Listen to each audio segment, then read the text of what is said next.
Halo guys, saya Donjo. Bagaimana kabar kalian semua? Semoga kita selalu dalam keadaan sehat, bahagia, dan berlimpah rezekinya. Pada video kali ini, Donjo akan menceritakan alur film dari negeri Sakura Jepang berjudul The Blind Swordsman Zatoichi yang dirilis pada tahun 2003. Film ini menceritakan kisah seorang samurai buta ahli pedang nomor 1 tak terkalahkan yang berkelana untuk menghabisi geng Ginzou yang menyebabkan rakyat menderita. Seperti apa filmnya? Yuk, kita mulai saja.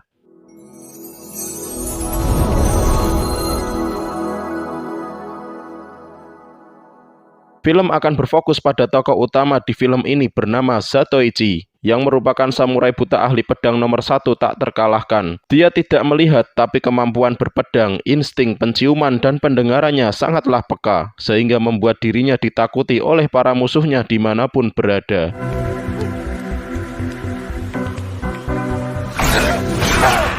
Hal itu dibuktikan saat beberapa preman yang menyuruh anak kecil untuk mengambil tongkatnya, di mana itu bukanlah tongkat sembarangan, tetapi adalah sebuah pedang tajam yang dibalut kayu sehingga tampak seperti tongkat biasa. Di saat itulah dua orang preman yang tidak percaya dengan kehebatan Zatoichi menghampiri dan mengejeknya. Dan dalam sekejap saja, dua preman itu pun tewas seketika dengan sabutan pedang Zatoichi yang secepat kilat.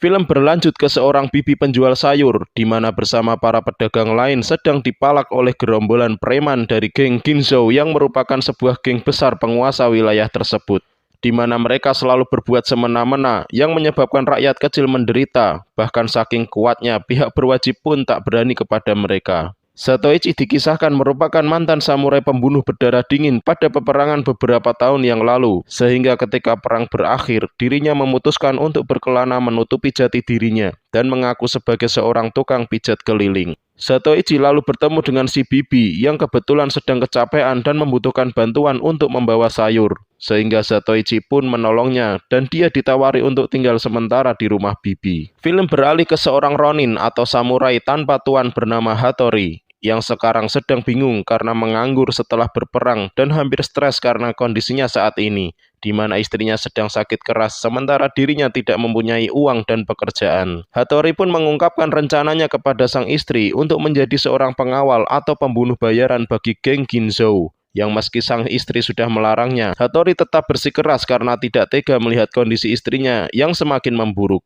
Hattori kemudian pergi ke sebuah kedai terkenal di tempatnya, di mana ketika itu sang pemilik kedai sedang dipalak oleh preman geng Ginzou, sehingga hal itu dimanfaatkan oleh Hattori untuk memperlihatkan skill berpedangnya dan menyuruh para preman untuk memanggil bos mereka. Tak berselang lama, atasan preman yang bernama Inosuke pun datang untuk melihat orang yang telah membuat anak buahnya ketakutan. Dan perlu diketahui bahwa Inosuke ini ternyata hanyalah anak buah ketua geng Ginzou, sementara bos geng Ginzou sendiri sekarang berada di tempat yang tersembunyi. Hattori pun mengatakan bahwa dirinya sedang butuh pekerjaan, lalu dia kembali menunjukkan skill berpedangnya dan berhasil membuat Inosuke terpukau. Balik ke Zatoichi yang sedang membantu si bibi memecah kayu bakar untuk dipakai memasak, di mana saat itu ada seorang mantan samurai yang menderita gangguan jiwa setelah berperang. Dia berlari-lari dan teriak-teriak sehingga membuat Zatoichi merasa risih dan akhirnya dia pun melemparkan kayu bakar di depannya sehingga membuat orang itu kelenger. Di malam harinya, Zatoichi pergi ke sebuah tempat judi milik geng Ginzou dan di sebelahnya ada seorang penjudi amatiran yang sering kalah bernama Shinkichi. Di mana saat itulah dia terkesan dengan prediksi Zatoichi yang mampu menebak dadu dengan benar berkali-kali dengan bermodalkan pendengarannya yang sangat peka. Akhirnya Zatoichi berhasil menang banyak pada malam itu. Di tempat lain, Hattori sedang melakukan pekerjaan pertamanya dengan membunuh seorang pengusaha yang sedang dalam perjalanan pulang ke rumahnya, di mana skill berpedangnya jelas cocok untuk pekerjaan seperti itu. Walaupun hal itu didasari oleh kebutuhan ekonomi dan keadaan istrinya yang sedang sakit.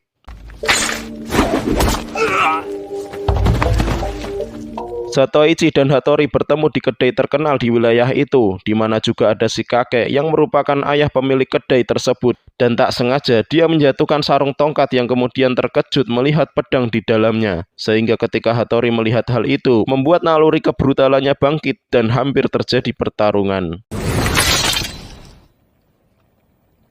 Malam berikutnya, Zatoichi kembali ke tempat perjudian sebelumnya, di mana di situ Shinkichi sudah menunggunya dan berinisiatif untuk menembak taruhan apapun yang dipilih Zatoichi. Dan akhirnya, Shinkichi pun juga berhasil menang banyak di malam itu.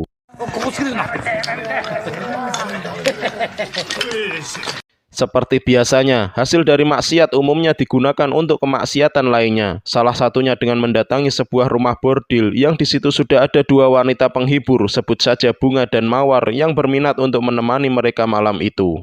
Zatoichi sejak awal telah mengetahui tujuan asli dari Bunga dan Mawar adalah untuk merampok uang pelanggannya.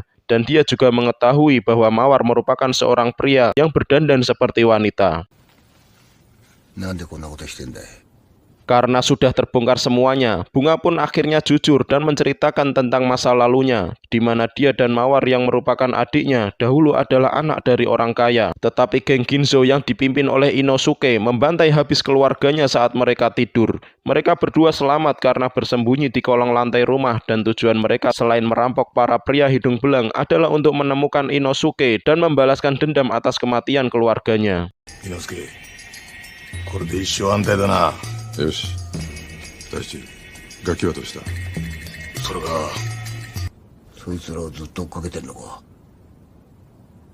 Ketika dalam perjalanan pulang, Shinkichi melihat tindakan semena-mena geng Ginzo yang menagih uang keamanan di sebuah kedai. Bahkan Inosuke tak segan-segan memerintahkan anak buahnya untuk menghajar siapapun yang melawan.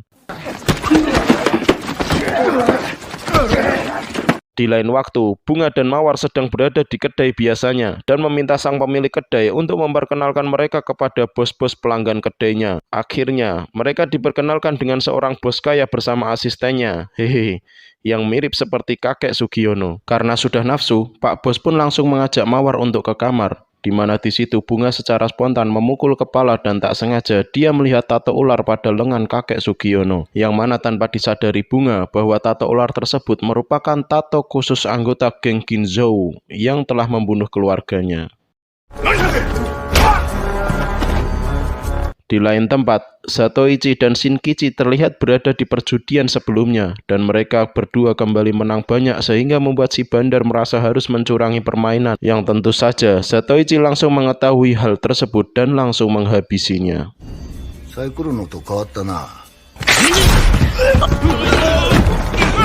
Zatoichi membantai mereka semua karena sudah mengetahui bahwa tempat judi ini adalah tempat bisnisnya geng Ginzo. Dan dia juga ingin membantu membalaskan dendam Bunga dan Mawar.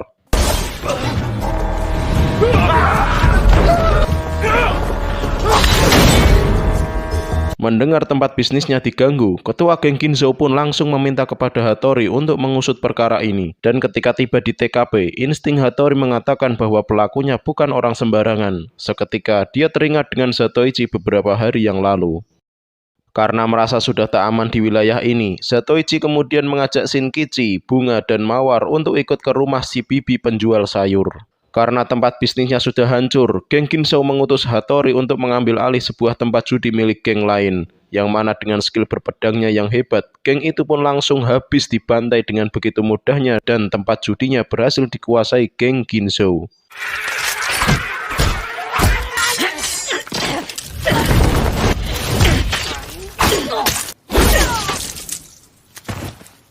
Shinkichi yang melihat pertarungan itu pun langsung melaporkannya kepada Zatoichi dengan mengatakan bahwa geng Ginzo sekarang memiliki seorang ahli pedang hebat yang mampu membantai banyak orang sendirian. Shinkichi yang memang gampang terinspirasi pun kembali terpengaruh dan sok-sokan mengajari 3 pemuda desa tersebut. Zatoichi sendiri terlihat sedang mengobrol dengan Bunga yang berencana untuk kembali ke kota dan menemui bos kaya itu lagi bersama asistennya. Yang setelah mendengar penjelasan itu, si Bibi mengungkapkan bahwa tato ular adalah ciri khas geng Ginzou. Bunga pun menyesal karena tidak membunuhnya malam itu. Shinkichi yang sedang mandi air hangat bersama Mawar pun bertanya tentang wajahnya yang bisa terlihat cantik dan nampak seperti wanita sungguhan. Yang kemudian Mawar menjelaskan bahwa selain make up yang tebal, struktur tulang wajah pun berperan penting agar bisa terlihat seperti wanita sungguhan. Bunga dan Mawar kembali ke kedai dan bertanya kepada si pemilik kedai mengenai pelanggan kemarin. Apakah bos-bos kemarin masih berminat kencan dengan mereka berdua atau tidak? Di mana sang pemilik kedai tersebut pun kemudian bertanya di mana tempat tinggal mereka sekarang. Yang kemudian dengan polosnya Bunga menjawab bahwa mereka tinggal di tempat si Bibi penjual sayur. Yang di situ juga ada seorang tukang pijat buta alias Zatoichi. あんまさんも一緒かい？ええ。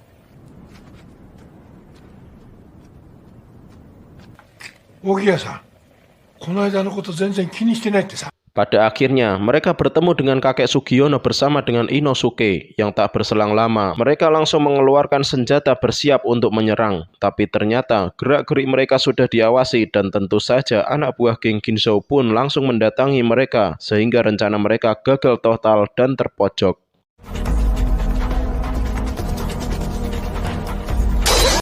Di saat bersamaan, geng Ginzou mendatangi rumah si Bibi atas arahan si pemilik kedai dan mereka menanyakan keberadaan Zatoichi. Karena mereka tidak menemukannya, maka mereka membakar rumah si Bibi. Kembali ke Bunga dan Mawar yang dibuat terdesak dan terpojok dengan datangnya geng Ginzou. Dan tiba-tiba muncullah Zatoichi dengan katana uniknya dan tak berselang lama mereka semua habis dibantai. Bahkan kakek Sugiono pun dibuat gemetaran ketika mengarahkan pistol ke Zatoichi. Tapi sayangnya Inosuke berhasil kabur.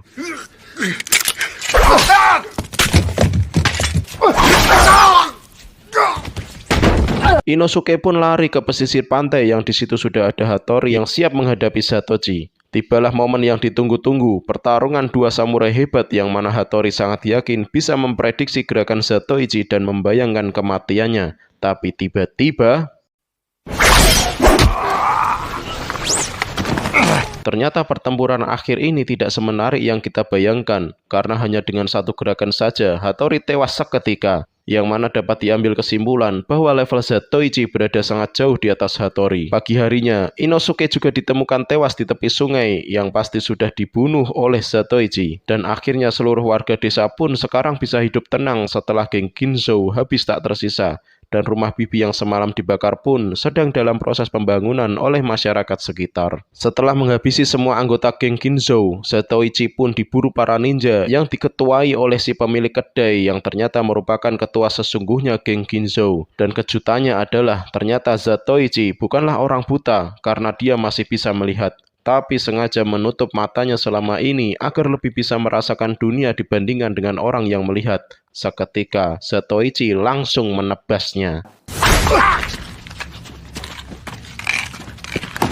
Setelah itu, Zatoichi mendatangi ayah si pemilik kedai, yang lagi-lagi kejutannya adalah bahwa ternyata dialah bos besar geng Ginzou yang sesungguhnya. Dia menyamar sebagai ayah si pemilik kedai yang merupakan anak buah kesayangannya, yang mana ini sebagai sebuah kamuflase untuk mengelabui para musuh dan melindungi diri dari orang-orang yang ingin membunuhnya. Sebenarnya Zatoichi mengetahui hal ini sejak awal dan hanya menunggu waktu yang tepat untuk mengungkap semuanya. Dan dengan kenyataan bahwa anggota kelompoknya sudah habis dibantai oleh Zatoichi, apalagi usianya yang sudah tidak memungkinkan untuk membangun kembali geng Ginzou, maka dia mempersilahkan Zatoichi untuk membunuhnya.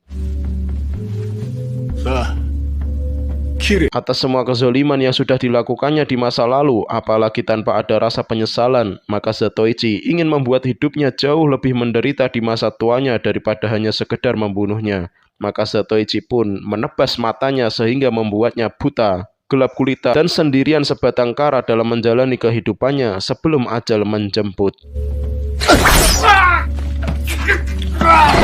Film pun selesai. 見えねえものは見えねえんだけどな。 Saya juga mengucapkan terima kasih banyak untuk kalian semua yang sudah menonton video ini hingga selesai dan mensupport channel Donjo dengan mengklik tombol subscribe dan mengaktifkan loncengnya. Tanpa kalian semua, channel ini tidaklah berarti apa-apa. Akhir kata, Donjo izin pamit. Sampai jumpa di video selanjutnya.